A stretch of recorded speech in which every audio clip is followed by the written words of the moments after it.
Hello and welcome to our morning edition of Arirang News. We begin with these stories making the headlines at this hour. South Korean prosecutors investigating former President Yoon over insurrection charges have demanded the death penalty over his failed attempt to declare martial law in December 2024. The Seoul Central District Court is expected to deliver a verdict next month.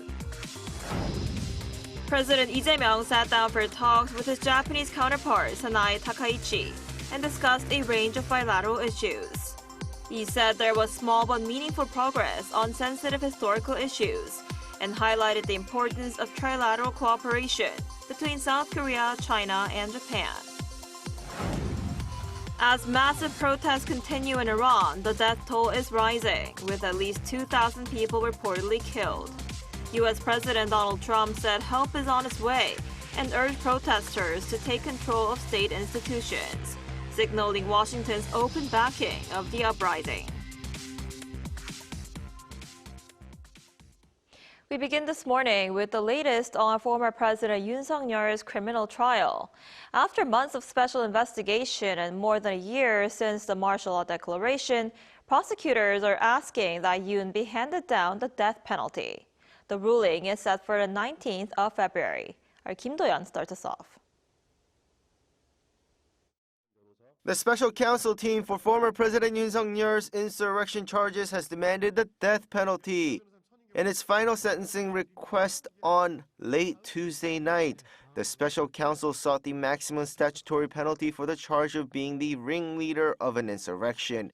For the charge of leading an insurrection, the statutory penalties are strictly limited to death, life imprisonment, or life imprisonment without forced labor. Prosecutors condemn the actions as an unprecedented destruction of the constitutional order. They argued that while Yoon justified martial law as a purge of anti-state forces, it was the former president himself who truly fit that description. They dismissed his defense that the declaration was merely a warning against the opposition party's legislative dominance.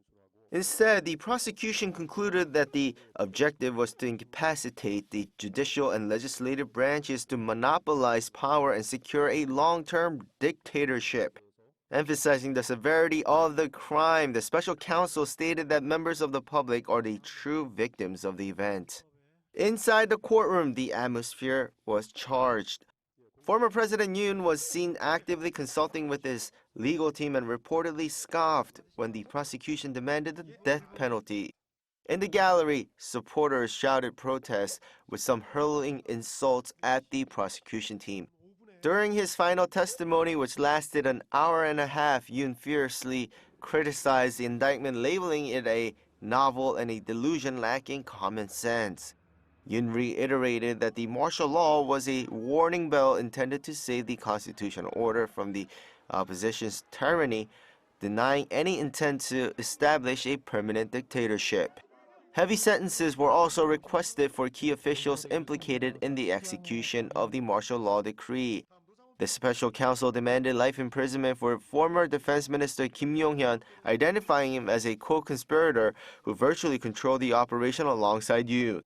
The court must now weigh the conflicting narratives. The defense claimed that martial law was an act of governance against the special counsel's argument that it was a violent attempt to subvert the Constitution. The Seoul Central District Court is scheduled to deliver its verdict on February 19th. Kim Do-yeon, Arirang News. Over in Japan, President Lee Jae-myung held bilateral talks with Japanese Prime Minister Lee-Takaichi on Tuesday. The two leaders are visiting the historic Horyuji Temple today before President Lee wraps up his two-day trip by having lunch with the local Korean community. Our Blue House correspondent Song Yoo-jin, who is traveling with the president, reports on the key takeaways. The second summit between President Lee Jae-myung and Japanese Prime Minister Lee-Takaichi began with what President Lee described as an exceptional welcome.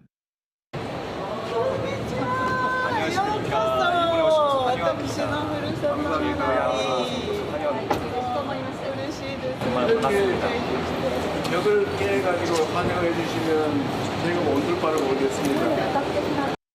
In a surprise gesture, Prime Minister Takaichi personally received President Lee at his accommodation in Nara.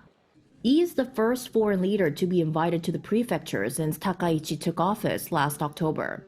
Tuesday's summit talks lasted nearly an hour and a half, starting with a restricted session including a small number of aides, followed by an expanded meeting and a joint press briefing. What stood out was what President Lee called a small but meaningful progress on sensitive historical issues, particularly the Chosei coal mine. More than 100 forcibly mobilized Korean laborers and Japanese were killed in a flooding disaster in 1942. Until now, civic groups have led efforts to investigate and recover the victims' remains, but the Japanese government's initial response have been criticized as slow and passive. 82여 년이 지난 작년 8월에서야 유해가 처음으로 발굴된 바가 있습니다.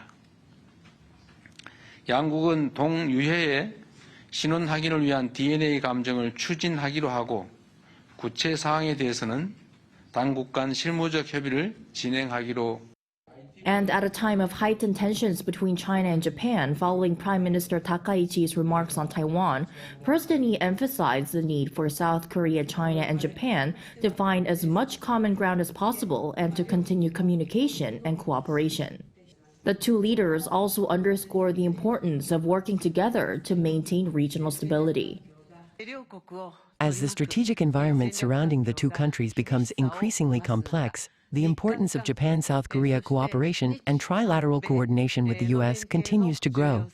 We reaffirmed our commitment to closely align on North Korea policy, including the complete denuclearization of the Korean Peninsula. But it was their one-on-one after the press briefing that took the spotlight. Appearing in matching blue outfits, Lee and Takaichi took part in an impromptu drum performance of the BTS song Dynamite and Golden from K-pop Demon Hunters. This was a special event prepared by Japan, reflecting Prime Minister Takaichi's longtime passion for heavy metal drumming. President Lee's visit this time has ensured that the back-and-forth leader-level diplomacy between South Korea and Japan will continue under the Takaichi administration. The focus now shifts to how the two countries will build a more future-oriented, stable partnership from here. 송희진, Arirang News, Osaka. Now, for a closer look at what yesterday's summit means for bilateral relations, we're joined today by Dr. Kim Mi-kyung, senior researcher at Gyeongsang National University. Dr. Kim, thanks for joining us this morning. Thank you very much for having me. So this summit was held in Nara Prefecture, Takaichi's hometown. What significance does that carry, and what stood out to you the most from yesterday's summit? Well, I can think of two reasons of the significance of the site, Nara. One is that the site seems to symbolize the importance of cultural transmission between the two countries as a foundation for peaceful coexistence in bilateral fashion. Nara was the site where Baekje Kingdom transmitted Buddhism and other cultural artifacts. And that venue in and of itself signifies that bilateral relationship can go beyond pure strategic calculation as we are so pressed by today. And second thing is that the site signifies, I think, a step that we can go beyond from capital city-centric formulaic diplomacy. So the leaders can engage in more meaningful dialogue by staying away from the bureaucratic and formalistic manners of diplomatic engagement by holding talks in capital cities. I see. And right. And the thing that struck out the most to me was that the two leaders worked hard to unpack and address a set of important issues during this short visit, which is just 1 night and 2 day visit. So, I mean, the two leaders and their teams pulled out not only symbolically significant, but pragmatic ways to address the pressing bilateral issues. Right, and they also agreed on the importance of the denuclearization of the Korean peninsula, as well as trilateral cooperation with the United States. What's your take on this, and how do you see South Korea, U.S., Japan trilateral relationship developing throughout this year? It is going to be a bit rockier than we'd like to anticipate for various reasons. I mean, North Korea's nuclear capabilities and potential threat always has been an issue for the stability in this region. So the issue has been with us for like decades. And President Lee raised the issue with President Xi during his state visit in early January. And China's response to President Lee was be patient, give it some more time. And I think that was cautious advice on the part of China to South Korea. And that same issue was raised during Korea-Japan summit meeting yesterday as well. I mean, Japan has been very concerned about North Korea's nuclear capabilities because of geographical proximity and also Japan's lack of deterrence capabilities as well. So the two leaders talked about it, but I think the tone coming from Japan would have been more concerned, and probably Japan tried to pressure South Korea to work more proactively in order to deter nuclear North Korea. And when it comes down to Korea, US, Japan relationship, I don't think it's going to be very, very easy, given two facts. One, the US administration under Donald Trump leadership has been doing some things that are actually quite controversial in the international community. And China's response to it has been critical, I think. So South Korea needs to balance between US and China in order to secure its not only survival, but success and prosperity.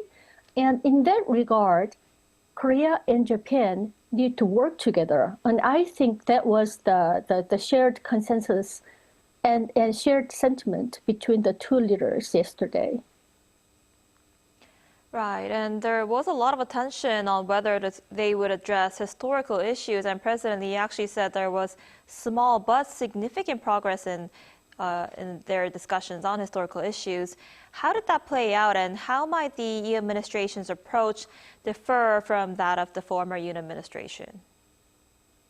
You know, the former Korean administration under Yoon Suk-yeol's leadership was excessively conciliatory towards Japan. In very plain expression, it was almost like a giveaway. And when we take a look at the issue of conscripted workers' compensation, it was the Yoon Suk-yeol administration's proposal that South Korean companies would pool their own financial resources in order to pay compensation to the Korean victims. And that was, I thought, was not very thoughtful. And it was actually quite insensitive to the situation of the victims who fought very, very long at the court to receive justice and in terms of emotional consolation and also financial compensation.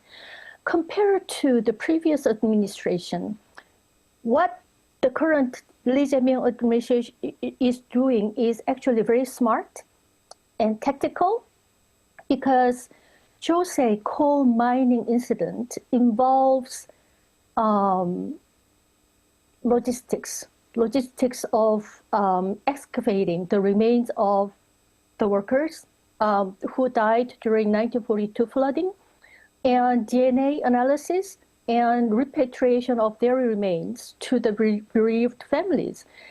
This task can be done, but it also carries symbolic significance in terms of a breakthrough in addressing bilateral historical issues. So compared to the previous administration, current Lee Jae-myung administration is a lot more tactical, a lot more thoughtful, and constructive. I see. All right, Dr. Kim, I'm afraid that's all the time we have for today. Thank you so much for your insight this morning. We appreciate it. It was my pleasure. North Korean leader's sister, Kim Yo-jong, has issued a sharp warning to South Korea, demanding an official admission and apology over what she calls a serious violation of North Korea's sovereignty. In a statement released Tuesday, Kim accused Seoul of sending surveillance drones across the border in September 2024, and again on January 4th of this year, calling it an illegal provocation. She said South Korea must openly admit what it did, formally apologize, and take steps to prevent it from happening again, warning that repeated violations would force Seoul to pay a price it cannot handle. Kim also dismissed any prospects for reconciliation, saying what she calls Seoul's hope-filled dreams of repairing inter-Korean relations will never come true, and that the current state of hostility will not change.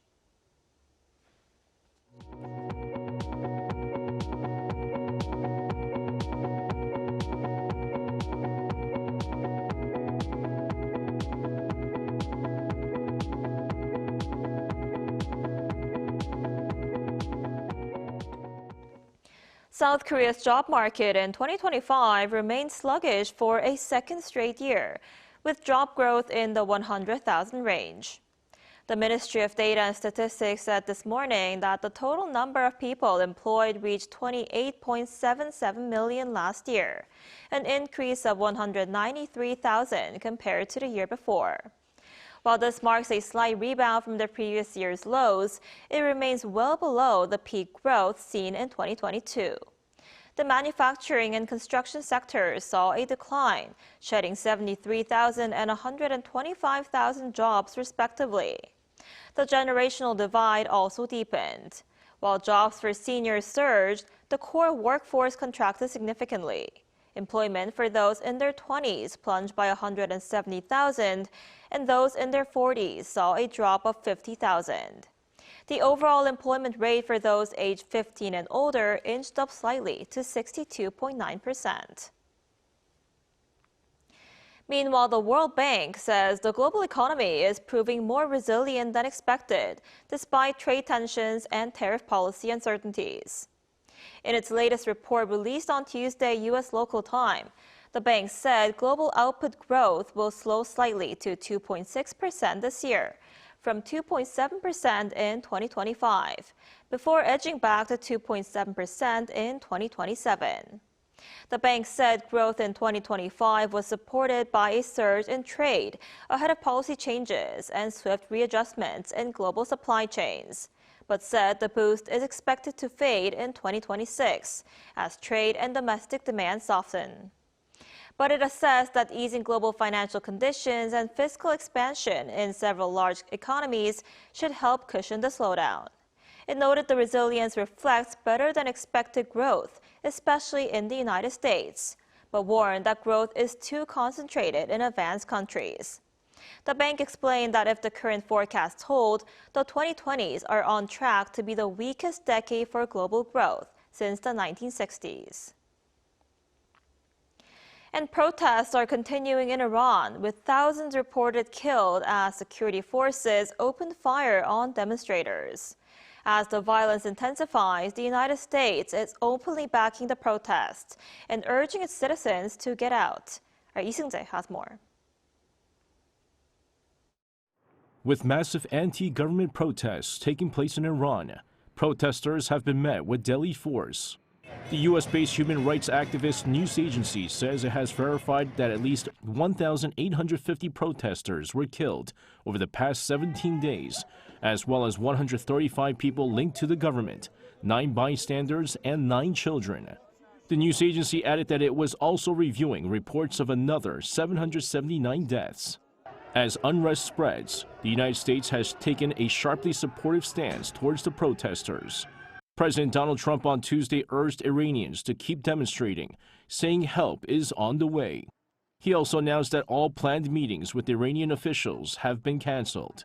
In one of his strongest messages yet, Trump encouraged protesters to take control of state institutions, signaling open U.S. backing of the uprising. Meanwhile, the U.S. virtual embassy in Iran has issued an urgent warning to American citizens, telling them to leave the country immediately. It advises using land crossings into Armenia or Turkey if it is safe to do so. Those unable to leave are advised to remain in secure locations and stock up on essential items including food, water, medication, and other necessities. The embassy warned of violent protests amid heightened security measures by Iranian authorities, calling on its citizens to take immediate precautions. Lee Seung-jae, Arirang News.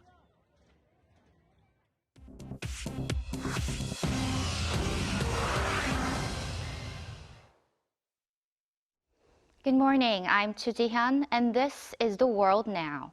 Amid U.S. President Donald Trump's threats to take over Greenland, the territory's prime minister openly rejected U.S. control, saying the Arctic island would choose Denmark over the United States.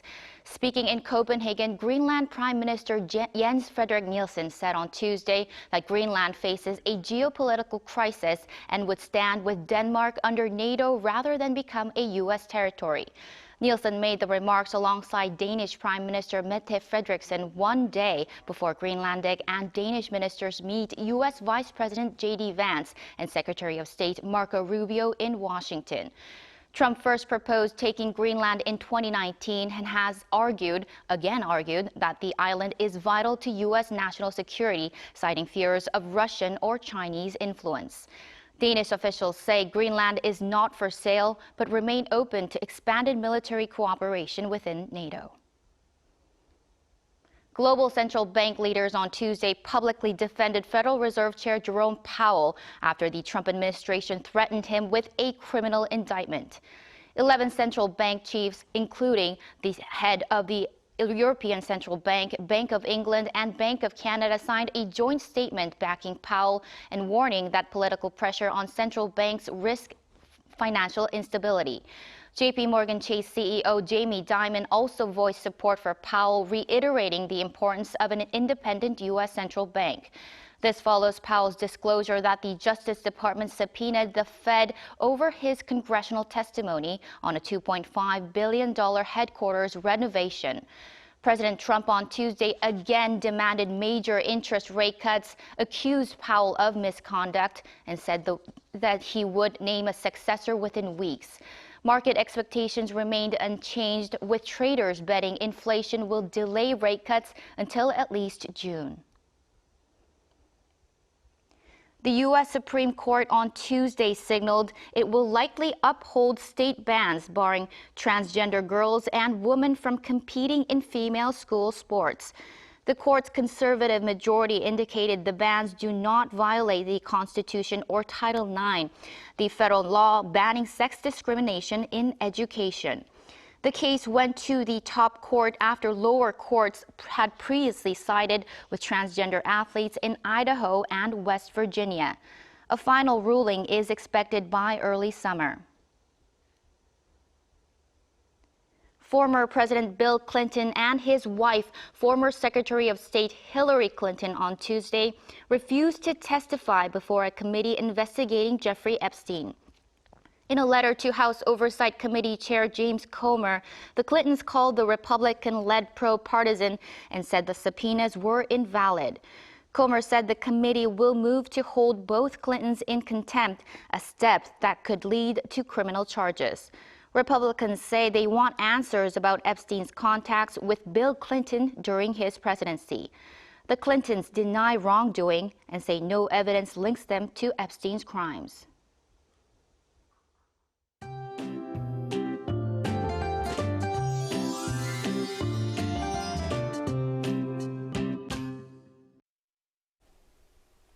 I hope you dressed warmly to fend off the cold during the morning commute. It was another freezing start to the day. A cold wave advisory has been reissued for many parts of the central areas, and Paju even saw morning temperatures dropping down to below -20 degrees Celsius this morning. But the good news is that temperatures will rise later today. Seoul will climb back above freezing this afternoon, and tomorrow will feel much milder with temperatures to hover around season norms or much above the seasonal averages. And this afternoon, Seoul gets up to 2 degrees Celsius. Daegu makes it to 7 degrees under partly sunny skies with decent air quality nationwide. Meanwhile, dry conditions continue across the East Coast and the Gyeongsangdo region with strong winds. Then we'll stay above norms through next Monday. Then the coldest days of the season are expected throughout next week.